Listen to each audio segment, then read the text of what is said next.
بسم الله الرحمن الرحيم الحمد لله والصلاة والسلام على أشرف الأنبياء وخاتم النبيين نبينا محمد وعلى آله وأصحابه ومن تبعهم بالإحسان إلى يوم الدين.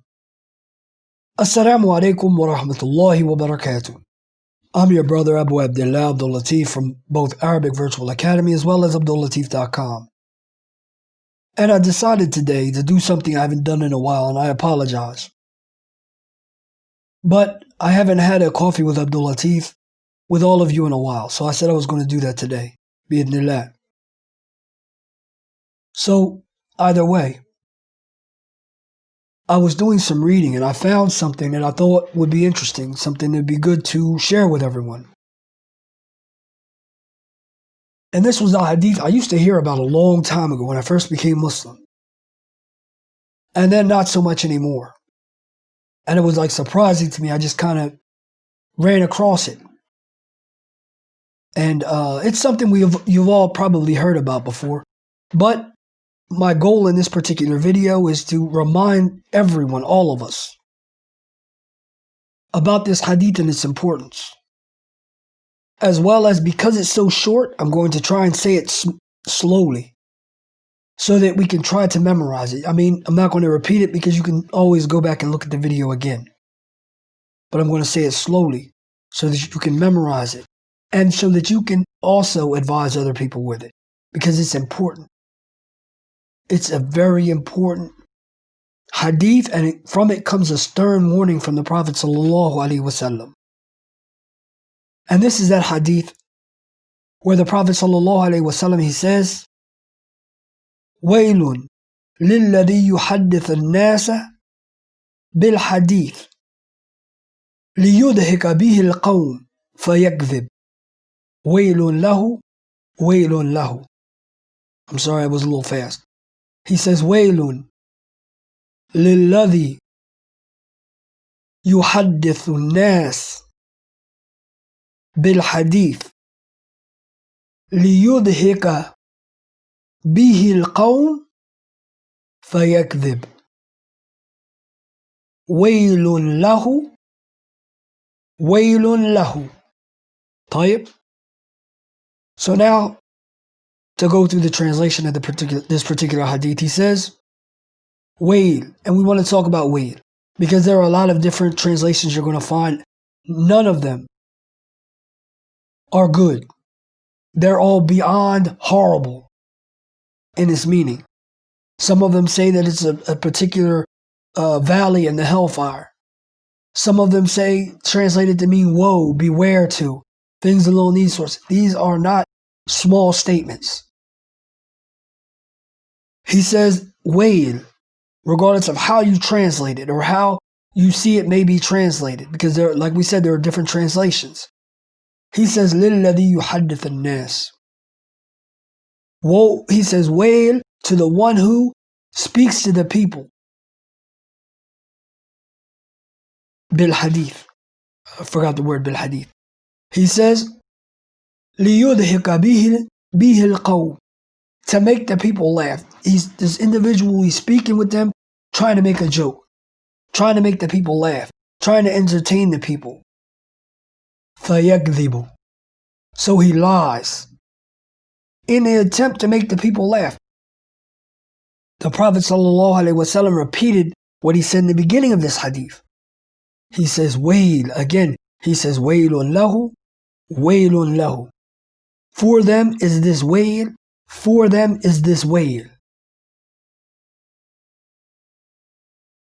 This is a stern warning from the Prophet ﷺ about what we do naturally.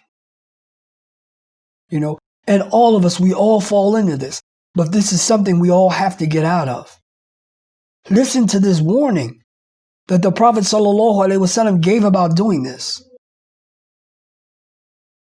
And we have to remember that a lot of us, we grew up and they explained to us about telling little white lies. And the little white lies don't matter. If you're just playing, it doesn't matter.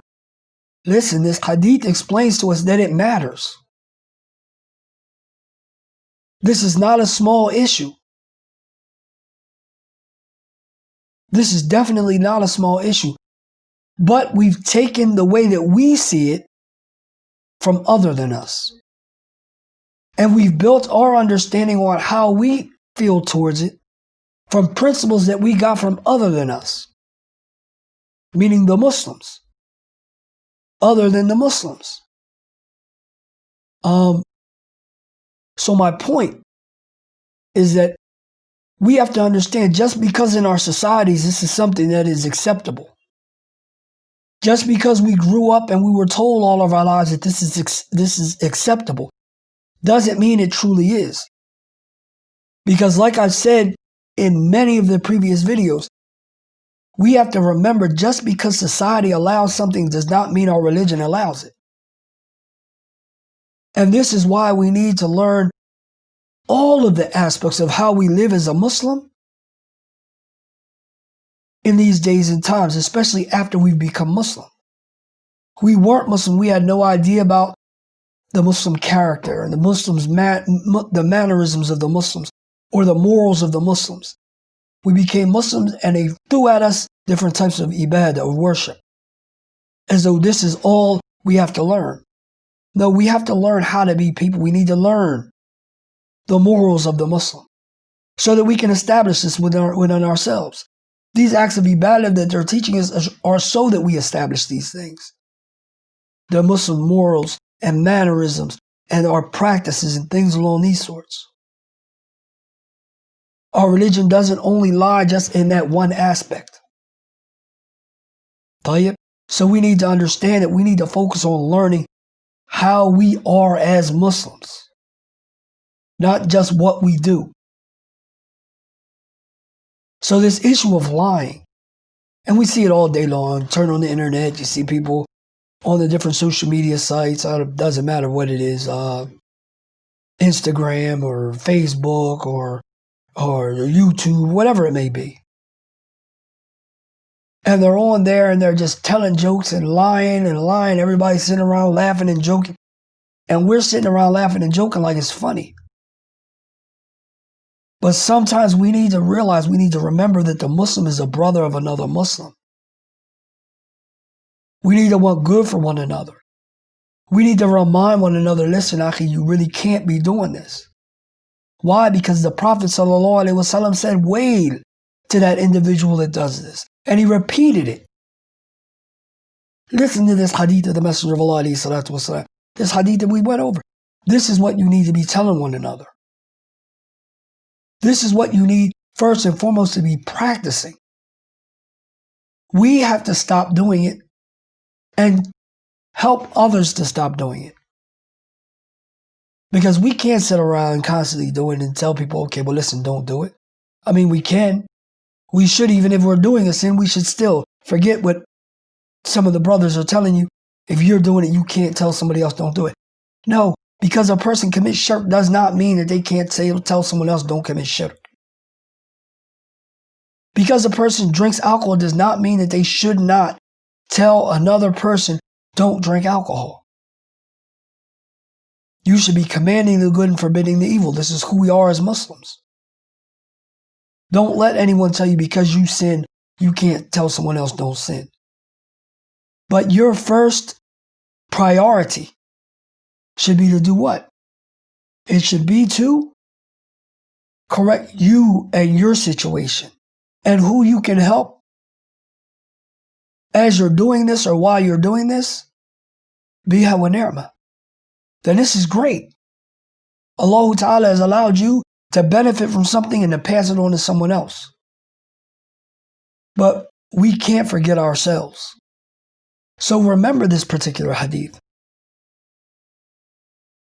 Don't just listen to this video and pass on like we usually do with a lot of the different types of videos. Memorize this hadith.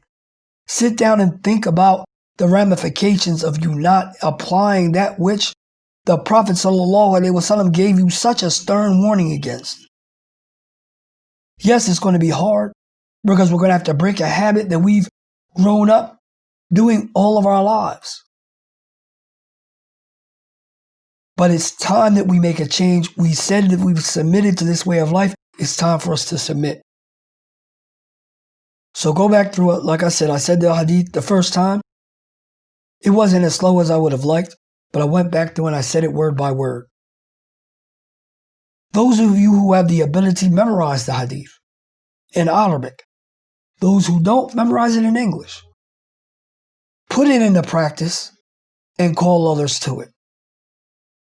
Because by us working to establish this, we're establishing part of Allah's religion in ourselves and in those around us. And this is what we should be doing as Muslims. May Allah Ta'ala continue to guide all of us to that which is correct, forgive us for our shortcomings, and enter us into His mercy on the day of Yawm al-Qiyamah.